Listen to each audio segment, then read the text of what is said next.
Welcome to the Sleep Archive. I'm glad you're here. Let your body grow heavy. Let your shoulders fall. Let the thoughts that carried you through the day begin to soften and drift, the way mist lifts off a quiet field in the early morning. There's nothing you need to do right now.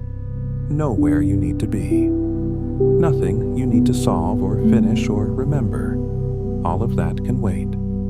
Tonight, all you need to do is rest. Tonight, we're going to drift through the quiet wonders of cats. From the ancient temples where they were first adored, to the strange and beautiful ways they dream and purr and see the world. There is so much to discover, gently, slowly, one fact at a time. If these quiet journeys help you rest, consider subscribing. It helps others find their way here too, one quiet wonder at a time. Now, let's begin. Cats have been living alongside humans for somewhere around 10,000 years.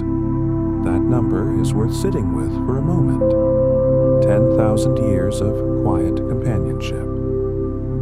The first cats didn't arrive in our lives because we invited them. They came on their own. As early agricultural settlements formed in the Fertile Crescent, grain stores attracted mice, and mice attracted wildcats. The cats simply appeared at the edges of human life, drawn in by opportunity, and somewhere along the way, a tentative trust formed. Not a domestication so much as a mutual agreement. We offered warmth and abundance. They offered presence. And the arrangement has lasted, quietly and stubbornly, ever since. The domestic cat descends from a single wildcat ancestor, the Near Eastern wildcat, known scientifically as Felis sylvestris libica. This small, ours tawny creature still roams parts of Africa and the Middle East today, looking almost identical to the cats sleeping in our homes tonight. When you look at a cat curled on a blanket, eyes half closed, breathing slow, you are looking at something genuinely ancient. An animal that has not needed to change very much, because from the very beginning, it got something right. Ancient Egyptians did not simply keep cats, they revered them. The goddess Bastet, one of the most beloved deities in the entire Egyptian pantheon, was depicted as a cat, or as a woman with a cat's head. She was a goddess of home, fertility, music, and protection. Cats in Egyptian households were treated as sacred, fed carefully, adorned sometimes with jewelry, and mourned deeply when they died. Families who lost a cat would shave their eyebrows as a sign of grief, and some cats were mummified and buried in dedicated cat cemeteries. At one excavation site in the late 19th century, archaeologists uncovered a burial ground containing nearly 80,000 mummified cats. The scale of that devotion is almost hard to imagine. 80,000 small bodies, laid to rest with care. It tells you something about what cats have always made people feel. A cat's purr is one of the most comforting sounds in the natural world. The frequency of a domestic cat's purr typically falls between 25 and 150 hertz. This is, perhaps not coincidentally, very close to the range of frequencies that researchers have associated with accelerated bone healing and tissue repair in studies of vibration therapy.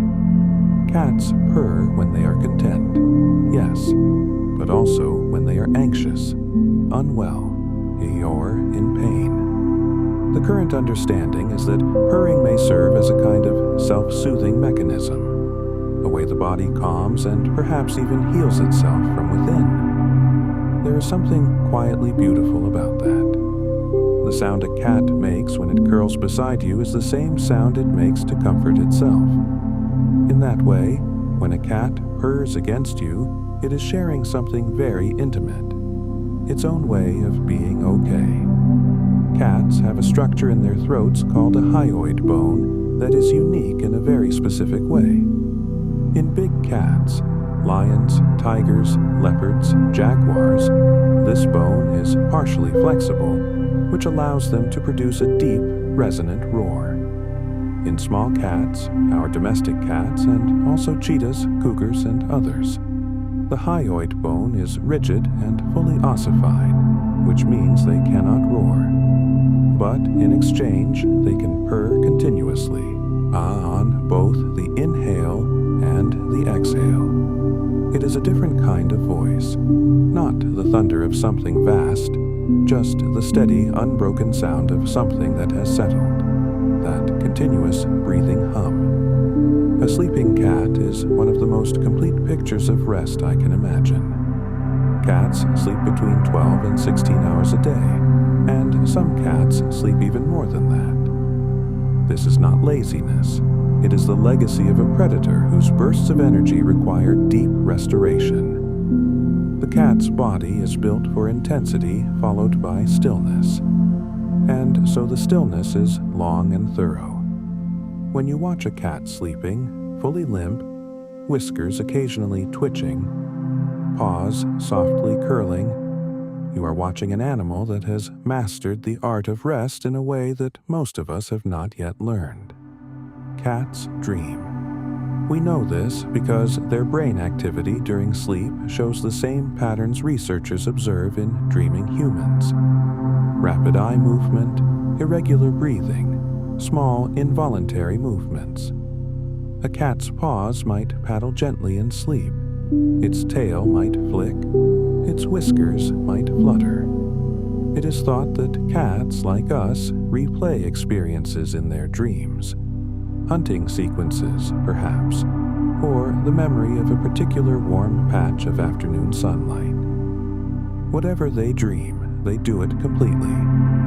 They do not seem to carry the weight of unresolved things into sleep. They simply close their eyes and go. There is a particular posture that cats adopt when they feel completely safe. They curl into a tight circle, nose tucked against their tail, eyes fully closed. This position is sometimes called the donut. In the wild, a curling this way protects the vital organs and conserves heat. But a cat that sleeps like this in your presence is communicating something beyond survival strategy. It is telling you that where you are, it has chosen to be completely unguarded. That is not a small thing. Cats blink slowly at the people they trust. If a cat holds your gaze and then lets its eyes close, slow and deliberate, that is a gesture of affection and ease in cat language. Researchers have confirmed that humans can return this signal, a slow, deliberate blink, and cats will respond with greater openness and willingness to approach. It is a conversation conducted entirely in stillness and softness. No words, no touch, just the quiet language of eyes. Something in me finds that deeply moving, that across the entire gap between species, something as simple as a slow blink can carry the meaning. I am not afraid of you. The nose of every cat is unique. The pattern of ridges and bumps on a cat's nose print is as individual as a human fingerprint. No two are alike. It seems right, somehow, that a creature so particular, so clearly itself, so unapologetically its own, would carry that individuality all the way down to the small pink square at the center of its face. Each cat is, in the most literal biological sense, singular. Cats have a sense of smell that is roughly 14 times more powerful than ours. Their world is thick with information that we simply cannot access. Every room holds a layered archive of scent. Who has been here? When? In what emotional state? When a cat enters a space and pauses, nose lifted slightly, it is reading something we cannot see. It is moving through a landscape of invisible meaning. There is something both humbling and wonderful about sharing a home with a creature who perceives more of it than you do. The whiskers of a cat, called vibrissae, are deeply embedded in tissue rich with nerves, making them extraordinarily sensitive instruments. Whiskers detect changes in air current. They help a cat judge whether it can fit through a narrow space. They communicate mood. Whiskers pulled back signal unease. Whiskers relaxed forward signal curiosity or contentment. A cat's whiskers are, in a sense, a second nervous system extending outward from the face. They allow the cat to feel the shape of the world even before it touches anything, a kind of reaching awareness held softly in place. Cats have 5 toes on their front paws and 4 on their back paws. But some cats are born with extra toes, a condition called polydactyly. These cats, sometimes called mitten cats or Hemingway cats after the famous author who kept a colony of them at his home in Key West, can have up to 7 or 8 toes on a single paw. Far from being a disadvantage, the extra toes seem to give polydactyl cats exceptional dexterity. They are often observed opening doors, picking up small objects, and generally navigating the world with a kind of quiet ingenuity. Ernest Hemingway reportedly adored them. His home in Key West still houses the descendants of his original cats, polydactyl, many-toed, famously independent. A cat's tongue is covered in tiny, backward-facing hooks made of keratin, the same material as human fingernails. These hooks, called papillae, work like the teeth of a comb, and are pulling loose fur and debris from the coat during grooming. But research has found that these papillae are not solid. They are hollow, and they draw saliva down into the coat, reaching all the way to the skin. In this way, a cat's tongue functions as an extraordinarily efficient cooling and cleaning system. When a cat washes its face with one slow paw after eating, or stretches and begins to groom a shoulder with long, steady strokes, it is engaged in something more than hygiene. It is maintaining a precise instrument, and there is something in the unhurried thoroughness of it that seems almost meditative, like a slow, careful ritual at the end of the day. Cats spend nearly a third of their waking hours grooming. Over a lifetime, this adds up to an enormous proportion of their time, a sustained act of self-care so central to their nature that it persists even in very old cats and in cats that are unwell. A cat that has stopped grooming is considered, by veterinarians, to be a cat in distress. The grooming is not optional. It is, in some sense, the visible expression of the cat being fully itself. The vocalizations that domestic cats make, meows, chirps, trills, chatters, are largely a language developed for communicating with humans. Adult cats in the wild rarely meow at each other. Kittens meow to their mothers, but this communication typically stops as they grow.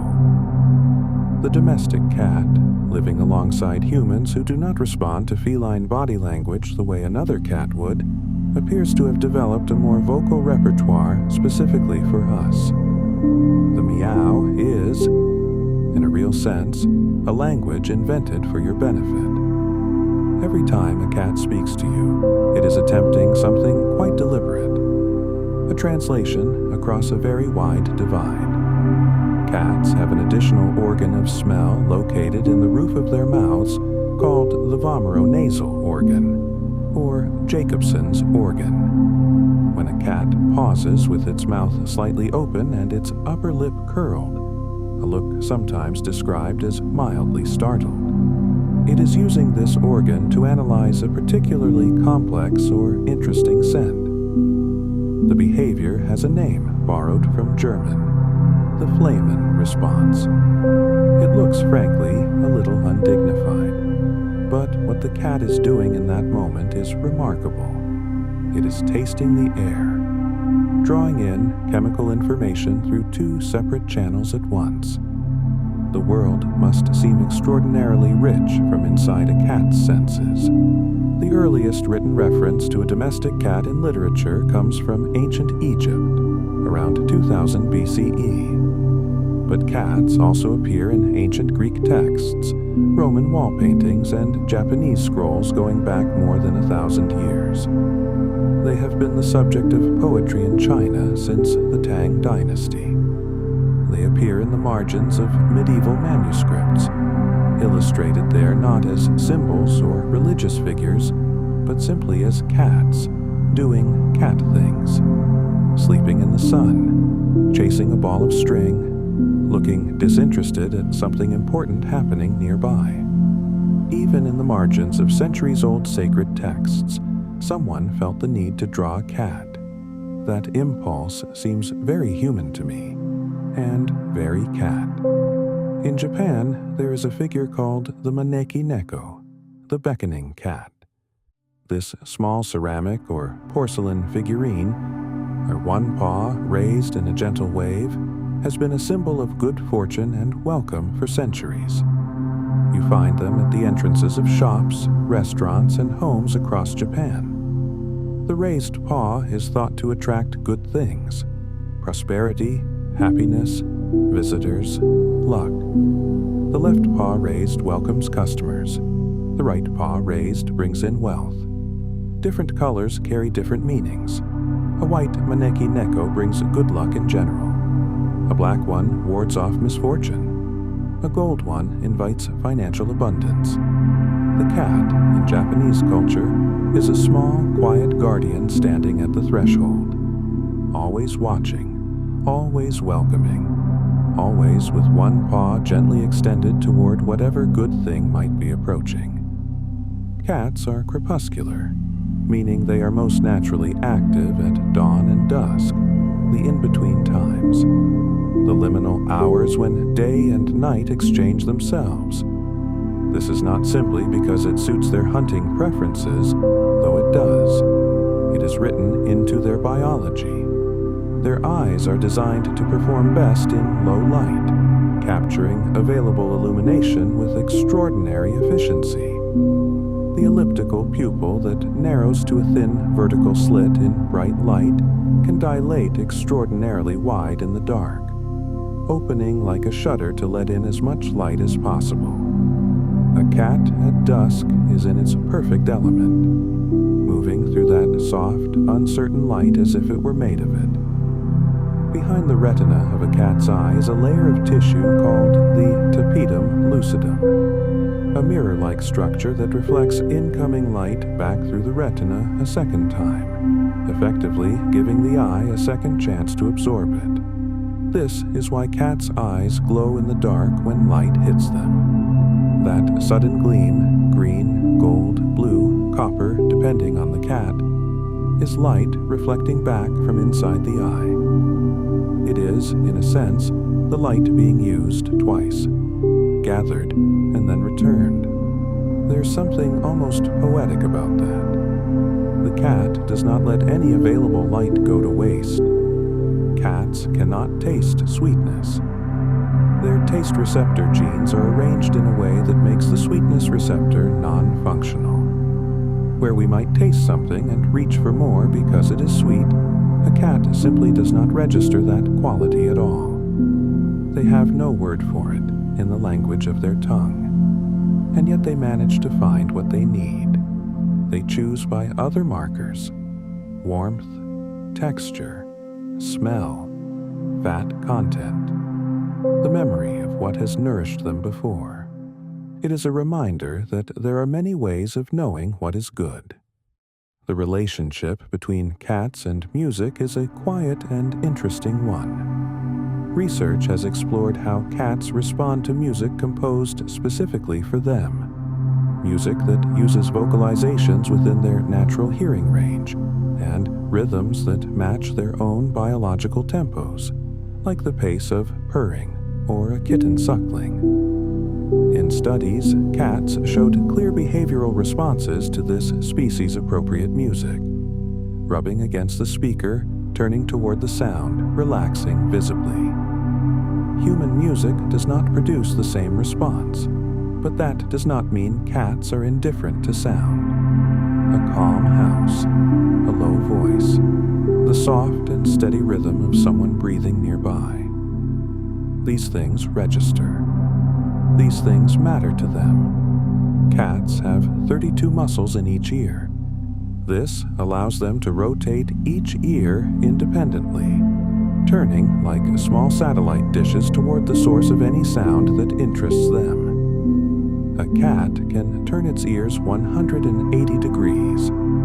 While its body remains perfectly still, its ears might be conducting their own quiet investigation. One ear tilted forward, one swiveled toward a sound behind it, reading the room in two directions at once.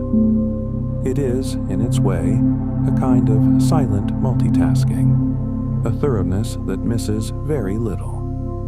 The hearing range of a cat extends from roughly 55 Hz to 79,000 Hz. For comparison, humans hear from 20 Hz to 20,000 Hz. This means cats can perceive frequencies nearly 4 times higher than we can. They hear sounds so high, they exist entirely outside our world. Mice communicate with each other in ultrasonic frequencies. Frequencies a cat hears perfectly, and a human cannot detect at all. In this way, cats live in a parallel version of the world. A world filled with sounds we cannot imagine, occurring all around us, all the time. Cats use scent to mark territory and communicate in ways that go far beyond what we can observe. Glands on a cat's cheeks, forehead, chin, paws, and the base of the tail release pheromones, chemical signals that other cats can read with precision. When a cat rubs its face against a door frame, a chair leg, or your hand, it is not merely being affectionate, though it may be that too. It is signing its name, leaving an invisible message. I was here. This is mine. This is safe. In a home, a cat that cheek rubs a person is including them in its circle of what belongs. You are part of the map, part of what is claimed and kept. Some cats make a sound called a chirp or a chatter when they observe a bird or a squirrel through a window. It is a rapid, stuttering sound, part excitement and part frustration, and it is one of the most charming things a cat does. Researchers have suggested it may actually be an adapted version of the bite movement cats use when catching prey. The jaw quivering with an instinct that cannot quite reach its object. Whether that is true or not, the sound itself is remarkable. The gap between wanting something and being separated from it, expressed as music. Something in that feels very familiar. The average cat has about 230 bones in its body, compared to the 206 bones in a human adult. The cat's spine is extraordinarily flexible, or it has vertebrae with elastic cushioning between them that allows the spine to twist to a degree impossible in most other mammals. This is why cats move with that peculiar fluid quality, not muscular but liquid. A cat turning to groom its back does not seem to rotate so much as simply flow. And when a cat falls, this spinal flexibility allows a reflex called the righting reflex, an ability to orient the body in mid-air and land on its feet with almost unfailing precision. The physics of a falling cat is, in itself, a minor marvel of biology. Cats have been to space. In 1963, France launched a cat named Félicette, a small black and white female stray who had been living on the streets of Paris before being selected for the mission. She was the first cat in space, the only cat ever to make a successful return flight. She rode a rocket into the upper atmosphere. her vital signs were monitored, and she returned safely. For a long time, she received relatively little recognition compared to other animal astronauts. But in 2019, a bronze statue of Félicette was unveiled in Strasbourg, following a crowdfunding campaign. She sits now in permanent form, small and composed, on a plinth looking upward. The street cat who went to space finally remembered. Cats are extremely sensitive to the emotional states of the people around them. Research has found that cats adjust their behavior based on their owner's mood, approaching more often during periods of stress, staying closer, vocalizing more gently. Cats have been observed monitoring the facial expressions of their owners and using that information to navigate how to act. They may not understand the source of your sadness, but they know something is different. And many cats respond by simply staying near, not fixing anything, not asking anything, just staying. There is a particular kind of comfort in that, the company that doesn't require explanation. The bond a cat forms with a person it trusts is not always obvious to outsiders, because cats express affection in quieter ways than dogs. But the bond exists, and it is real. Slow blinking, head-butting, following someone from room to room, choosing to sleep against the body of one particular person in a house full of warm options, bringing small gifts, a toy, a found object, and placing it deliberately at someone's feet. These are not accidents. They are the vocabulary of attachment in a creature that communicates in understatement. And perhaps because it is quieter, it is worth paying closer attention to. There is a condition called feline hyperesthesia syndrome that causes cats to become suddenly hypersensitive to touch, as if the skin itself becomes briefly unbearable. It is not well understood, and it is relatively rare, but the name of it has always seemed interesting to me. Hyperesthesia, from the Greek, meaning a heightened capacity for sensation. Cats in their normal, healthy state are already creatures of exceptional feeling. Every surface they walk on is registered through the pads of their feet. Every shift in air is felt through their whiskers. They live in a world of texture and tremor that we are barely aware of. Perhaps what makes the condition so disorienting for a cat is that it takes a sensitivity already dialed high and turns it up past bearing. They feel everything. Most of the time, they simply carry it gracefully. Cats have a subtle but real understanding of cause and effect. In cognitive tests, domestic cats have demonstrated the ability to understand that unseen objects still exist, a concept called object permanence. They know that the toy that disappeared behind the cushion is still there. They know that the sound coming from behind the door means something specific is about to happen. They connect events in time and remember what sequences predict what outcomes. A cat that runs to the kitchen when it hears a particular cabinet opening has performed a quiet, reliable act of inference. It is not a trick, it is understanding. There is a piece of research that found cats know their own names. When recordings of people calling their names were played, cats showed distinct, measurable responses, ear movements, head turns, that they did not show when other words of similar sound and length were called. They knew. They were simply not always choosing to respond. The cat that hears its name and does not come is not deaf. It has simply weighed the situation and decided, for its own reasons, that remaining where it is right now is preferable. There is something in that particular combination of awareness and self-determination that I find quietly admirable. In the wild, cats are solitary hunters. Domestic cats retain many of these instincts: the stealthy approach, the patience, the sudden burst of focused speed. But domestic life has also shaped something softer. Cats, raised together, often develop deep social bonds, sleeping in piles, grooming one another, playing with a gentleness calibrated to their companion. Two cats who are close will often mirror each other's posture without appearing to try. One sits. The other sits in almost the same way a moment later. One sleeps. The other, nearby, gradually folds into the same shape. A quiet coordination, carried out as if by agreement. The pattern of stripes on a tabby cat, those dark marks against a lighter coat, is produced by a genetic mechanism that operates even before the pigment cells in the skin are active. The pattern is laid down in the developing embryo as a kind of pre-pattern, a template of what the coat will later become. The stripes exist before they are visible.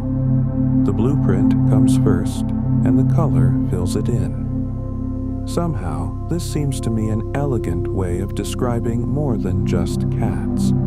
The shape of a thing established before its expression. The structure already there, waiting. There are an estimated 600 million domestic cats in the world. That number is almost impossible to picture clearly. 600 million cats distributed across every continent except Antarctica, living in cities and villages and farms and deserts and on boats and in libraries and in ancient ruins and in palaces. Each one with its own nose print, each one with its own particular name for the person it has chosen to remain near. 600 million quiet lives, unfolding in warmth and shadow. The oldest cat on record by verified documentation was a cat named Creme Puff from Austin, Texas, who lived to be 38 years and 3 days old. She was born in 1967 and died in 2005. Her owner, Jake Perry, also owned another cat who lived to be 34 years old. The longevity of both cats has been attributed partly to genetics and partly, some believe, to an unusual diet that included things like bacon and eggs and even coffee. Whether the diet was the key, no one can say for certain. What is certain is that Creme Puff saw 38 years of mornings, 38 years of stretches and naps and slow afternoons in the Texas heat. That is a life lived long, and one imagines at the pace it preferred. Cats and humans share certain sleep architecture similarities that are rare among mammals.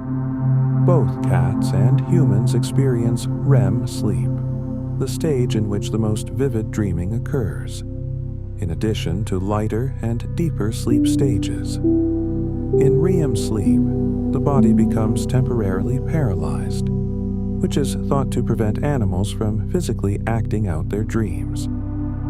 Researchers have conducted studies in which this paralysis mechanism was temporarily disabled in cats during sleep, and the cats were observed to act out hunting sequences, rising, moving through the space, pouncing at invisible prey.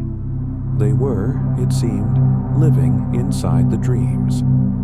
The world they inhabit when they close their eyes must be as vivid and present as the waking one. A cat carries its tail the way some people carry themselves. It is a posture, a signal, a mood made visible. A tail held high means confidence, ease, a cat comfortable in its environment. A tail curled softly into a question mark shape is a friendly approach, an offering of goodwill. A puffed tail, held low or arched, is a response to alarm, the fur rising to make the cat look larger, a reflex so old it has nothing to do with choice. And a slow, gentle tail sway while a cat watches you from a distance is attention, consideration, the tail thinking something through, one slow arc at a time. Cats are thought to have contributed to the spread of certain agricultural civilizations by protecting grain stores from rodents, which in turn helped preserve food supplies across long, difficult seasons. In this indirect way, the quiet arrival of cats at the edges of human settlements thousands of years ago may have had consequences that rippled forward across centuries of history.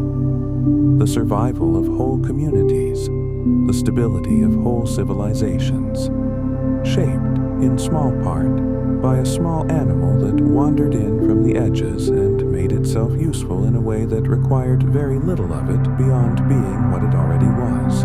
Where in ancient Rome, cats were associated with the goddess Libertas, liberty, and were kept as symbols of freedom as well as for practical pest control. Roman soldiers sometimes brought cats on their campaigns, and it is thought that in this way, cats were transported across Europe, seeding populations in regions where they had not previously existed. The domestic cat essentially followed the expansion of Roman civilization, step by step, carried by soldiers in legions, finding new homes in new places, adapting without apparent difficulty to cold and warmth, sea and stone. A quiet, unhurried colonization, without agenda, without urgency, simply going where the warmth and the mice were. There is something called the Cat Cafe, a concept that originated in Taiwan in the late 1990s and expanded rapidly through Japan and then across the world. In a cat cafe, cats roam freely through a space where people sit and have tea or coffee, and anyone who wishes may simply be near them. The cats choose who to approach and when, and this is an important part of the experience. You cannot summon a cat in a cat cafe. You can only make yourself available and hope. The popularity of cat cafes, the genuine, sustained, commercially viable popularity, tells you something true about what people are looking for. Not ownership, not performance, just proximity. The simple comfort of an animal that might, if it chooses, come and sit beside you. The relationship between a cat and sleep is, in many homes, inseparable. Cats seek warmth and stillness.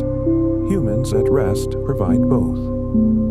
And so across the world tonight, as the lights go out, cats are finding their way to the warmest available body in the room, stepping carefully, circling once or twice in that ancient way, and settling. The weight of a sleeping cat is a particular kind of anchor, something real and warm and breathing pressed against the side of your leg, or curled at your feet, or tucked in the warm space behind your knees. It is not nothing, that weight.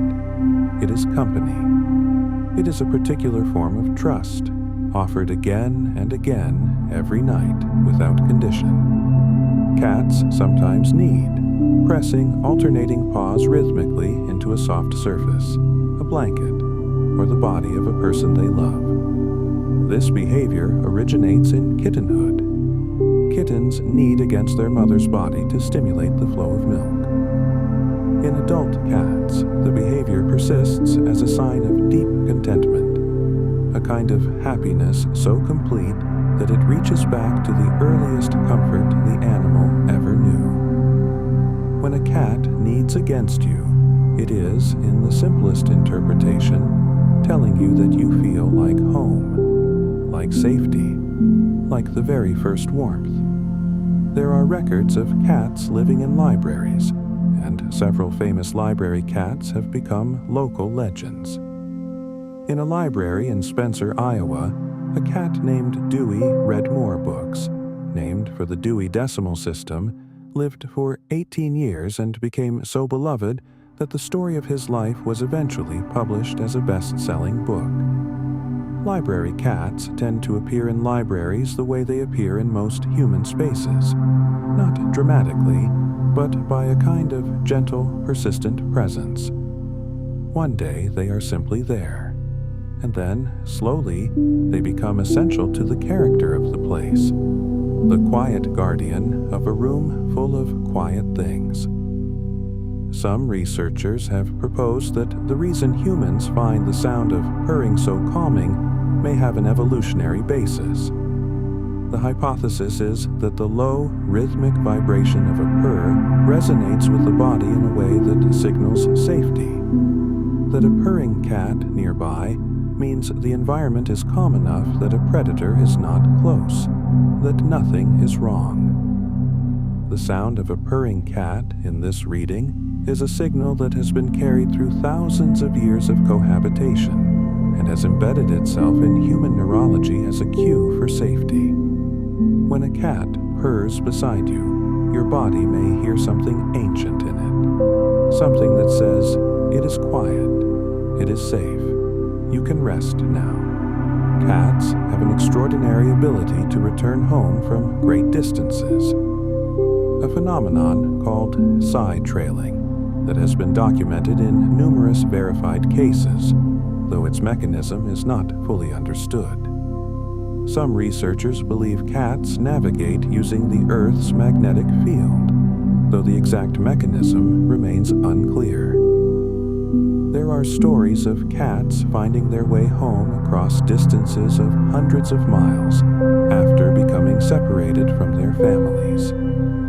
One study tracked cats moving through their territories using GPS and found that even cats that appeared to spend their days idly actually mapped their territory in precise, systematic ways. They knew where they were always. They had a home in their heads, accurate and detailed. The sound a mother cat makes to call her kittens is different from any sound she uses in other contexts.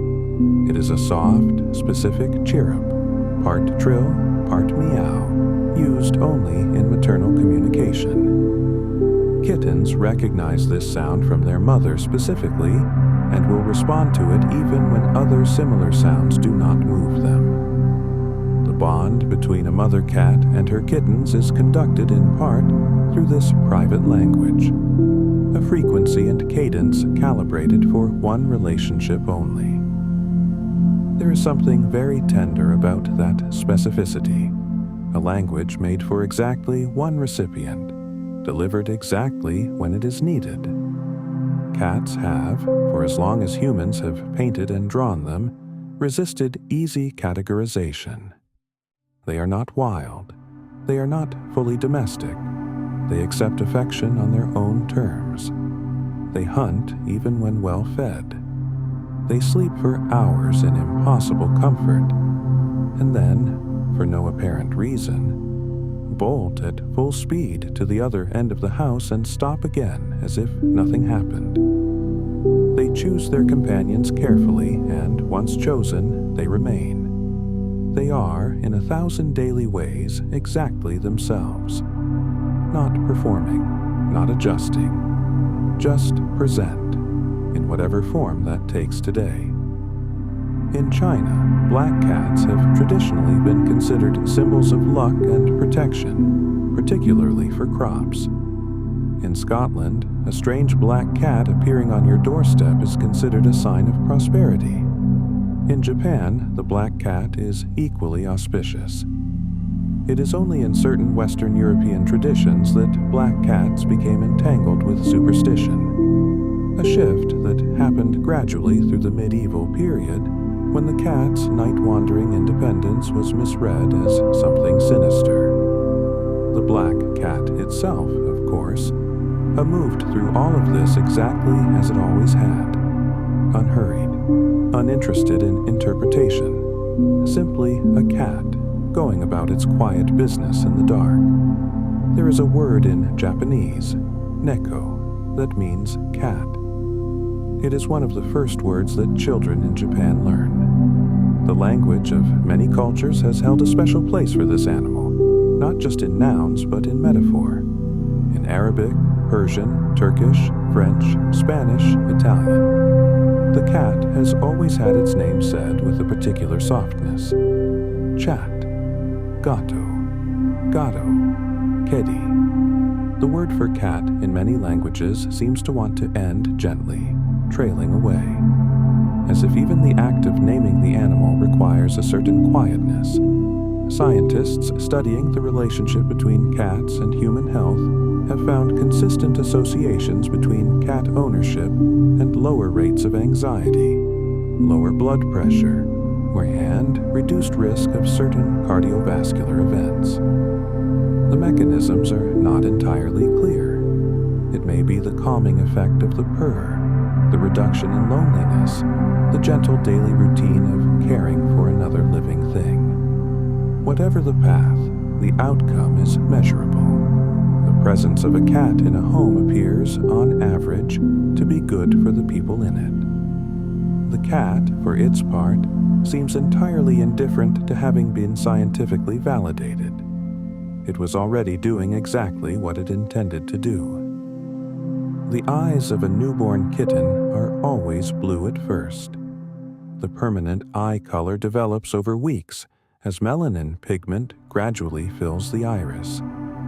A kitten's eyes open somewhere between 7 and 10 days after birth, and for those first blurred days, the world must appear to them in soft blue uncertainty, shapes and light, but not yet resolution. They grow into their sight. The eyes deepen into green, gold, copper, amber, or remain blue, depending on the genetics of the particular cat. It is one of the small and private transitions of early life, happening in warmth and quiet, unhurried by anything outside. And there is a quality to cats that is perhaps the hardest to describe but the easiest to feel. A quality that the best philosophers might call presence. Not neediness or performance, but a kind of settled, unhurried there-ness. A cat asleep on the other side of the room is still company. A cat looking out the window, entirely absorbed in what only it can see, still fills a room with something. Warmth, aliveness, the sense that you are not alone. It is something we have known for 10,000 years, long before we had language for it, long before we had the science to explain it. We knew that a cat, simply present, changed how a room felt, made it softer, made it quieter, made it, in some way, more like rest. Tonight, we have drifted through 10,000 years of quiet companionship, through ancient temples and Egyptian cemeteries, through the warm mechanics of purring and the mathematics of falling. We've listened to the sound of kittens being called home, watched cats dream in twitching stillness, and sat beside them in the blue glow of early morning, when the world belongs to those who are still and awake. We have followed cats through Roman legions and Japanese doorways, through libraries and street corners in Paris, through the cold upper reaches of the atmosphere, all the way back to the warm weight of an animal pressed against the side of your leg on a quiet night. The cat at the edge of the firelight 10,000 years ago, and the cat breathing softly nearby tonight are, in so many ways, the same animal. Unchanged, unhurried, present on its own terms, asking very little, offering in return the particular and irreplaceable thing that only a creature entirely at ease with itself can offer. So let the evening hold you now. Let your breathing slow to the pace of a cat sleeping, deep and steady and long. The weight of the day has lifted. The questions can wait. There's nothing left tonight but the soft hum of the world continuing, quietly, without you needing to tend to it. Sleep well, and if you find yourself still awake, there is another journey waiting whenever you're ready. One quiet wonder at a time.